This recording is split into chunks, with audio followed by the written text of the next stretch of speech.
Hey everyone, and welcome to a deep dive into some pretty fascinating tech.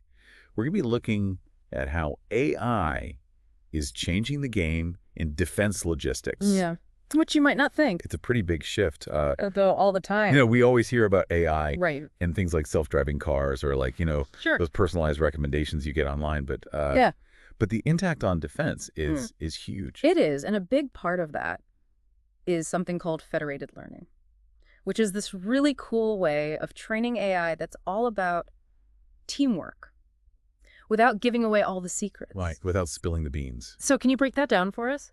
Yeah, so think about it this way. Yeah. You have all these devices. It could be computers, it could be sensors, on equipment, and they all contribute to this AI model. Mm-hmm. But instead of sending all of their data to like one central place, each device trains the model locally using its own data. Okay. And then they only share the insights that they've learned. So it's kind of like everyone having their own little brainstorming session. Yeah. Exactly. And then they compare notes without actually showing each other what they wrote down. Exactly. The central model gets smarter, but never sees the actual details from each device. Wow, that's really cool.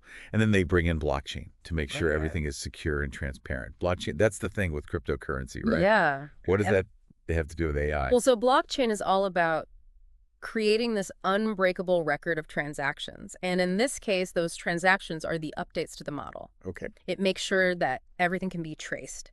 It can't be tampered with. And that builds trust among all the different players. So we've got AI learning from all these different sources without compromising security. Yeah. Blockchain's keeping track of it all. This feels a little theoretical, though. Are there like real-world examples? Absolutely, and it might surprise you to hear that. One of the most successful examples isn't even in the military. Okay. It's called Project Green. Yeah. And it's all about optimizing electric vehicle charging stations. Hold on. Electric cars. That seems a world away from, tanks and missiles. It might seem that way, but the challenges are actually really similar. In both cases, you have these different players generating huge amounts of data, and you have to figure out how to use that data effectively and securely. I see the connection. So how does Project Green actually use federated learning and blockchain? So you have the power grid providers, you have the charging station operators, and of course the electric vehicle owners. Each of them has data that's valuable for understanding those charging patterns and predicting demand. And that's where federated learning comes in, right? Exactly. Instead of each charging station just doing its own thing, they're all kind of pooling their knowledge to make the whole system smarter. Exactly. By training these AI models on all that data, they can create this super accurate picture of what those charging needs are, which prevents overloads and makes sure the grid can handle it. And just like in our military example, blockchain comes in to make sure the whole process is transparent and secure. So no one can mess with the system for their own gain. Right. But how does that translate back to defense logistics? Is anyone actually trying to apply this to the military? So there's this proposal called GLASS. GLASS. Yeah, it stands for Gestión Logística y de Arsenales en el Sector de Seguridad, which is basically logistics and arsenal management in the security sector.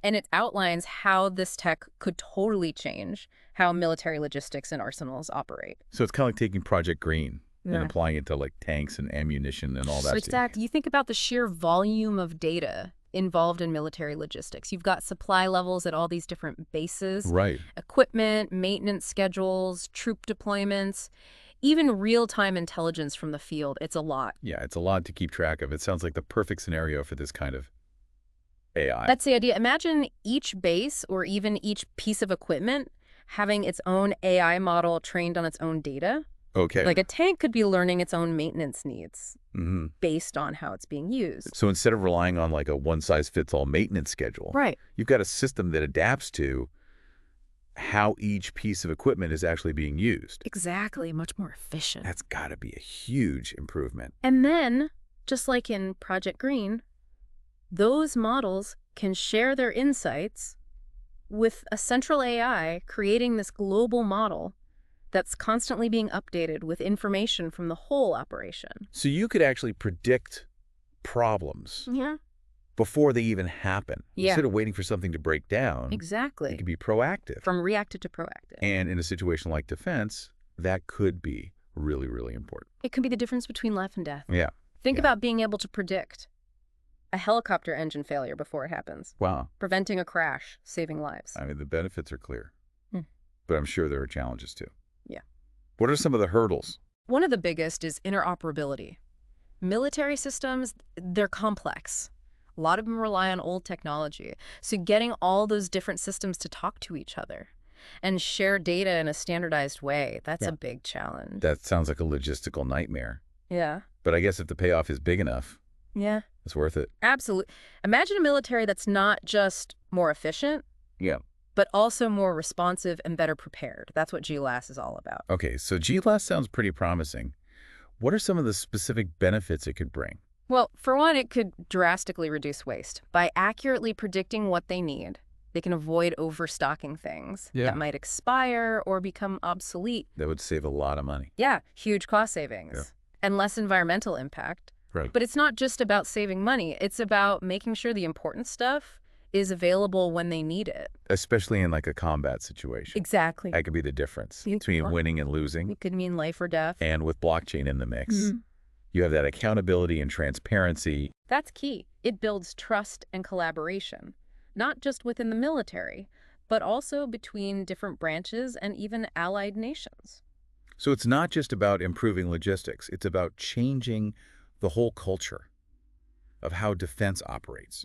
That's the exciting thing about this technology. It's not just about tweaking things. It's about completely changing how things are done. We started with electric vehicles. Now we're talking about military arsenals. And what I'm seeing is that federated learning and blockchain are pretty versatile. Very versatile. It's not just about specific industries. It's about any situation where you have a lot of data spread across different places, and you need to collaborate securely. Exactly. And that's just the beginning. There's so much more we can do with this. This really makes you wonder where else this could be applied. Are there other fields where this kind of AI could have like a big impact? One that comes to mind is healthcare. Imagine a network of hospitals all contributing to one AI model. That could help diagnose diseases earlier and more accurately. Yeah, especially with rare conditions where doctors might not have a lot of experience. Right. Pooling that knowledge could be really powerful. Exactly. And because it's using federated learning, that patient data never has to leave the hospital. So you get the benefits without compromising privacy. Exactly. It seems like the possibilities are endless.